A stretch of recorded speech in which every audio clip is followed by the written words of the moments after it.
Hello YouTube, it's Hunter Surge, and it is Thursday Card by Vanguard reveals. Let's talk about the Thursday Card by Vanguard reveals. Today we have a promo pack, plus a couple cards of the day to go over. There's actually one fairly relevant because they apparently held some of the console support for a card of the day. So let's get into it. Oop. Da-da. Alright, so first up we have a Dragon Empire card, Grade 2 Varga support. So this is, if you have a grade 3 or greater Vanguard, you can pay this cost with Energy Blast 3 instead. When it's placed on rear outside of the battle phase, you reveal a grade 3 Varga from your ride deck, or if you revealed, or if you already have a grade 3 or greater Varga Vanguard, you counterblast 1, or as the effect says, Energy Blast 3 if you're already on grade 3, to look top 5, call one card with a grade less than or equal than your Vanguard, and shuffle your deck. And then it gets plus 5k if you have a grade 3 or greater Varga Vanguard. Pretty alright. This feels like a Twin Pulsive replacement, because it's grade 2. So you can potentially use this turn 2. That feels a bit risky because you're spending Counterblast on that. And Varga is a deck with no counter charge, and its counterblasts are extremely high value. So that feels a bit scary. I'm not the biggest fan in the world of that use case. However, a grade 2 Twin Pulsive is still overall strictly better. I don't believe Twin Pulsive got any power gain either. So this will be able to hit a higher power stage than Twin Pulsive was able to. So overall this card seems quite good. Not much of an upgrade to Twin Pulsive, but still an upgrade to Twin Pulsive. So that's pretty alright. Then we have, we'll save this for the end of these. Let's go over the others first. Then we have the Lianorn support. It's grade 1. When it's placed on Guardian Circle, you either reveal grade 3 Lianorn from your ride deck, or if you already have a grade 3 Lianorn on your Vanguard Circle, gets shield plus 5k. So it's a 10k shield, pretty nice. Then in the drop, if your Vanguard is Lianorn Traumend, you can bind it to either call a card with Lianorn's card name from your drop, or you can counterblast 1 to add a non-Regalis normal order from your drop to your hand. Adding back Silver White is pretty strong, or any other order you would happen to be using. Counterblast usage isn't particularly tight in Leonor, last I checked. Being able to convert it into a unit on board, even if it's just a Leonorn, is also pretty nice. So this card feels pretty alright. I'm not sure if it actually fits into the Leonorn lists, but it's alright. It's okay. It's doing some solid enough stuff, but I'm not sure it's doing enough. Then we have all of these promo bosses. There is that Maid deck from quite a while ago at this point. And this is a boss card for it. It gets the name. It's treated as Putzen Schwarzen Weeple in the deck. One of the cards in this little archetype looks top 5 for either the order or specifically Weeple. So you have 12 targets now for that card instead of 8. It reduces the counterblast cost of all of your Putzen Schwarzen rear guards by 1, which is pretty nice. Those are a bunch of top checks for specifically named cards, so making those free is pretty good. And then at the end of its battle, you can counterblast 1 and stand a number of Putzen Schwarzen up to the number of Dispatch 3 Sisters of Cleaning in your order zone, and their drive becomes 0.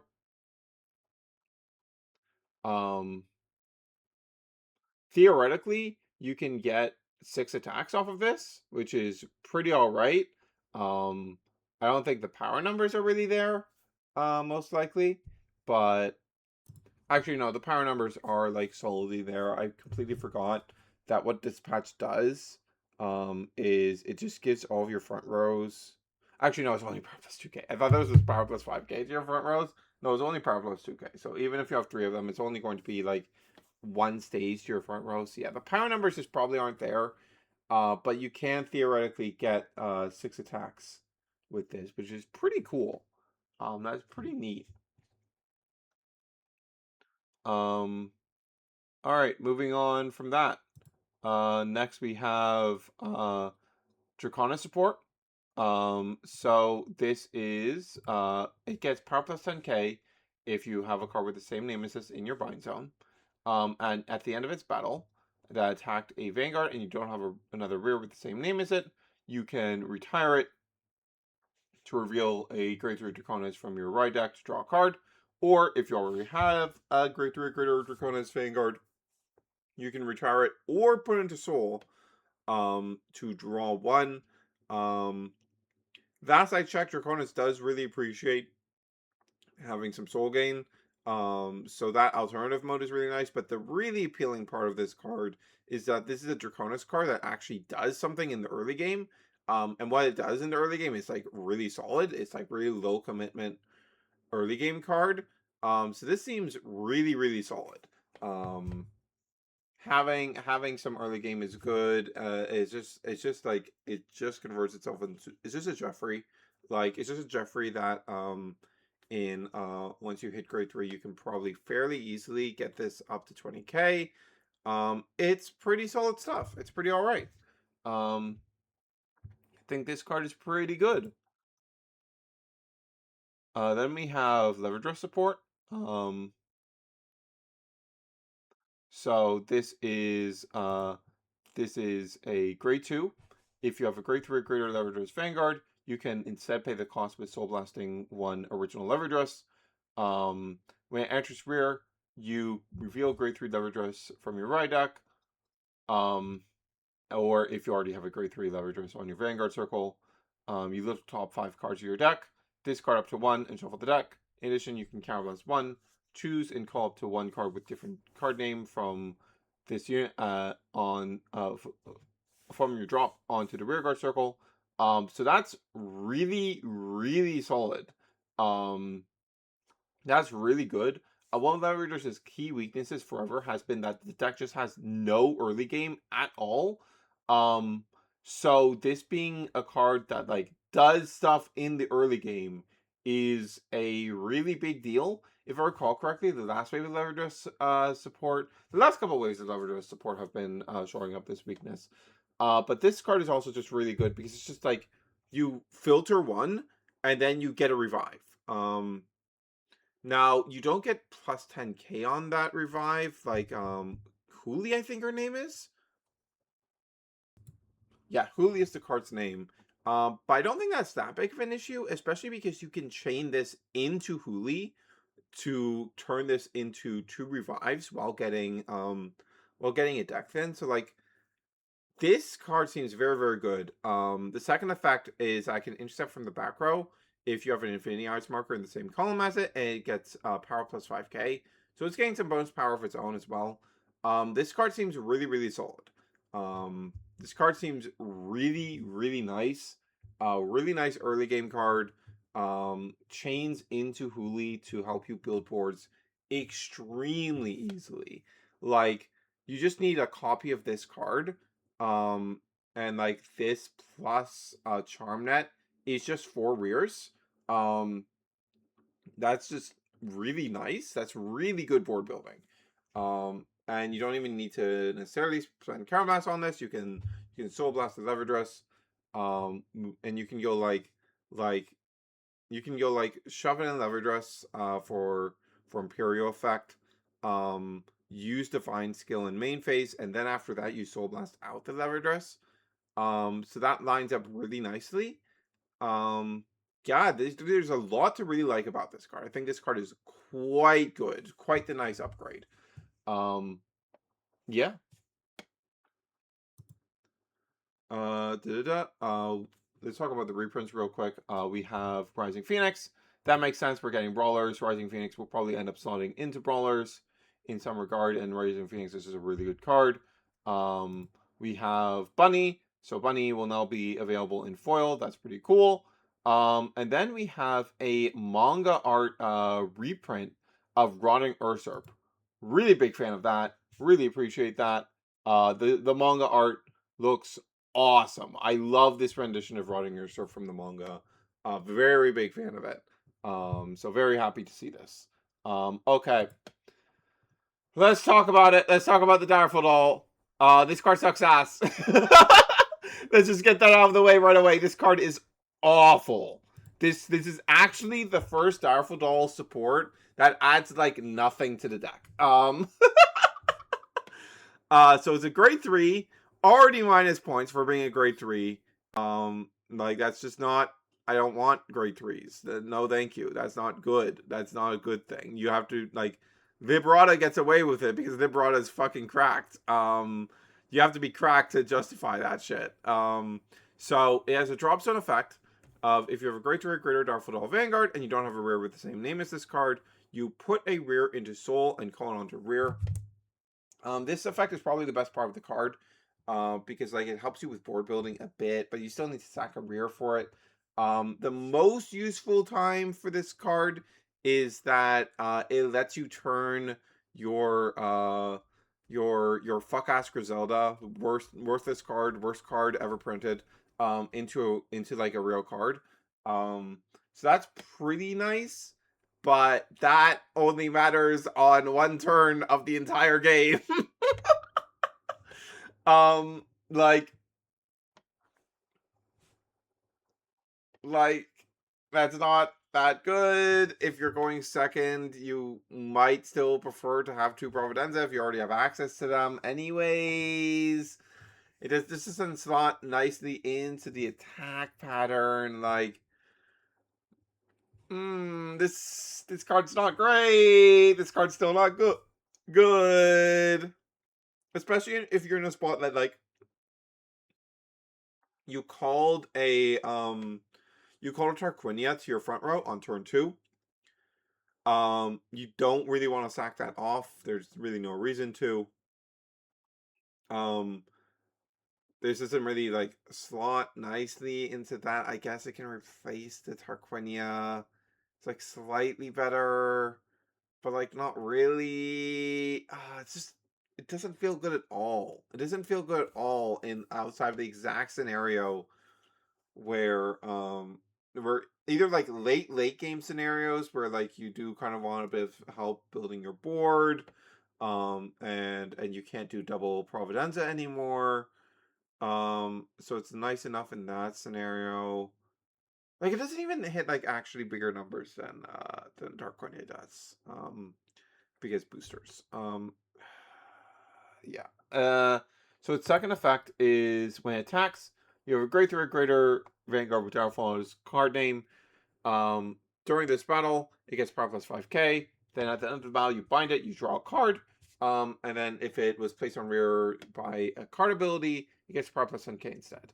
So wow, it does the Providenza thing without paying Counterblast. Too bad it doesn't have the most important part of Providenza. Like this card is catnip for players who don't actually understand how Direful Dolls plays. Like who haven't really touched the deck. They see like, oh, it's Providenza, but you don't have to pay the Counterblast. That's clearly better, right? But no, that's awful. Because the most important part of Providenza is the part where on place on both Rear and Guardian, it gets a card from drop into Soul. That's the most important part of the card. Being a like the plus 10k is good, yes, but you can get that from other places. The draw is good, yes, but you have other ways of converting Counterblast 1 into a card in hand. The most important part of Liberata is the part where it puts a card from your drop into Soul. In the battle phase, that ensures that your double Providenza setups only ever need you to have one attacker ready in the Soul, because that attacker will be Liberata, and that Liberata will then, after it gets called, set up the attacker in Soul for your second Providenza. Very important. Very, very important.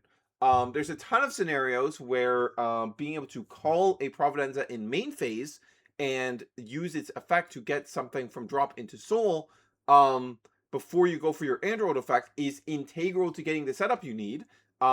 Super, super important. Happens all the time. But most importantly, Providenza has that effect on the Guardian Circle, when you play it onto Guardian Circle, it takes a Direful Doll from your drop and puts it into Soul. And that effect is particularly important, and can't be replaced by something like Pelagia, because in the earlier stages of the game, when you don't have multiples of each of your dolls in rotation, that effect allows you to go, okay, first I guard with the doll that I really want to get back in my Soul on the first attack, and on the second attack I guard with Providenza, and now I set that card back up in the Soul, even though I only have one in rotation.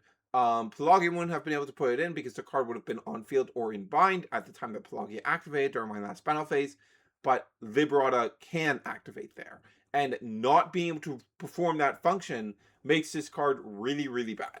I think this card would be a lot better as a grade 2. I would be able to entertain it a lot more as a grade 2, but putting more grade 3s in the deck for a worse Liberata is just like really hard to justify. I just can't see myself justifying this card at all. This is really bad. However, there is a silver lining, in that almost every time there is support for an existing deck in these tournament packs, it is because sometime around the same time frame, it is going to be receiving support in a core set. So like Varga is getting support here. We know that Varga is getting support in the new anime season sets, because now is one of the characters fighting in the Paralactic Clash and is getting a Mythish. Lianorn tournament might just happen. This might be lined up with that, or it might be lined up with more Lianorn support that's happening. Like the least recent support for any of the decks featured here is Direful Dolls. We have not gotten direct support, since DZ8. So this being here is a very strong indication that in either DZ13 or DZ14, there will be new Direful Doll support that could be better than this. But this card itself is ass, and like, maybe you run one copy of it, maybe. I don't think it's worth it. It's like how sometimes as a Direful Doll player, you might look at Shelby and go, maybe I want of this. But it's not really worth it. Like, it's not really doing anything for you. It's not increasing the ceiling or the floor of the deck in any real way.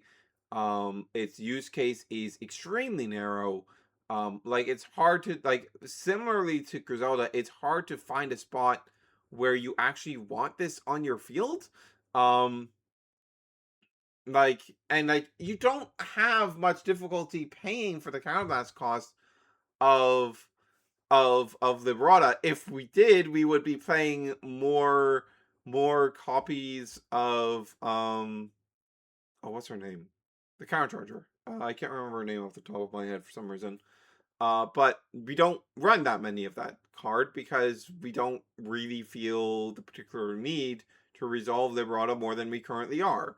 And at worst, Liberata, that's main upside is that it gets to draw without paying Counterblast, is just not good. That's just not good. All right. Let's move on to the cards of the day.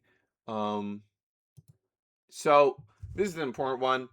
There were two Alcastle cards that were held for card of the day. They're both commons. We've got this bat thing. When it's in Soul, if your unit is placed on rear from Soul, and you have a grade 3 greater Alaskal Vanguard, Alcastle Vanguard, sorry, and you don't have a rear with the same name as this card, Energy Blast 3, call it to rear, and returns to Soul at the end of turn. And then this other grade 1 is when its attack, with the attack it boosted, hits a Vanguard, you can throw 2 Queen's Orders from Soul back on the bottom of your deck. Choose one of your units for this turn against power plus 5k. So on hit, not great. Only getting power plus 5k is nice enough, I suppose. But taking 2 Soul out is not great. This can potentially allow you to avoid deck out scenarios, which is like, alright. but like you don't really have any trouble accessing the Queen's Orders cards from Soul. That's literally what the gargoyle is for. So I don't think this card is particularly good. However, I do think this bat has an important role to play. I do think that this card is probably a one to two of. You don't need that many copies because you have a bunch of top 7 checks, and once you see one, you'll have it in the soul, and it'll be available to you forever. So that's pretty all right. So Alcastle does have a slight issue in that it basically mirages his entire board every turn. And the order only gives you 2 more bodies on the board, which is good enough board building, but like the rest does have to come from hand, which isn't super great. So a card like this that can convert our extra energy, because we're not gonna really start using the gargoyle until turn 3 going second, turn 4 going first. So in the average game, we will just have like 6 extra energy lying around. This is a pretty good way of utilizing it. Helps us build boards easier. Just seems like it lines up super nice. It's not something you really want more than like 2 copies of. Probably only 1 to be honest. But it is a card that you would deeply appreciate, like seeing it once over the course of the game and be able to get like extra cards on the board continually because you saw that 1 copy. It seems pretty nice. I think I will be playing this card in Alcastle. I like it quite a lot. And then we have some Dragon Empire cards of the day. We have a grade 2. When it attacks a grade 3 or greater Vanguard without being boosted, it gets power plus 5k, and your opponent can't intercept.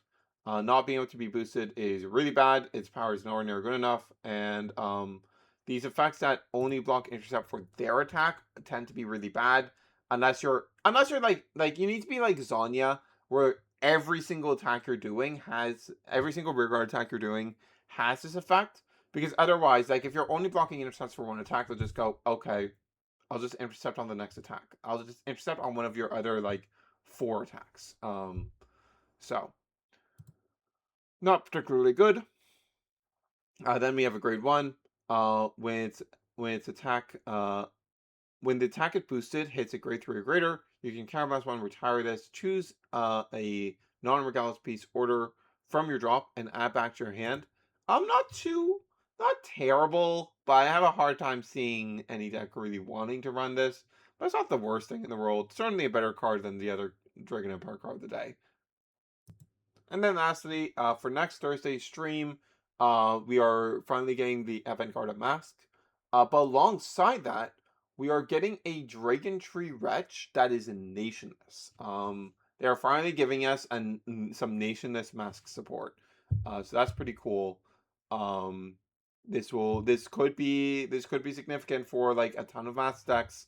Could matter a lot for Varga a lot, regardless of the nation build that you're building. So that's super nice. I believe there's 5 cards in total. Yeah, 5 cards in total. We're getting Avant-Garde Masks. Total 5 cards. Yeah, we're getting Avant-Garde Masks. We're getting a new strategy order, a blue Dester named Rearguard, and the nationless triple rare Dragon Tree Wretch, a Leme Dot, and then some other card because I'm pretty sure it says that there's 5 new cards in total here. So yeah, we'll see you guys then. And this is Hunter Surge signing off.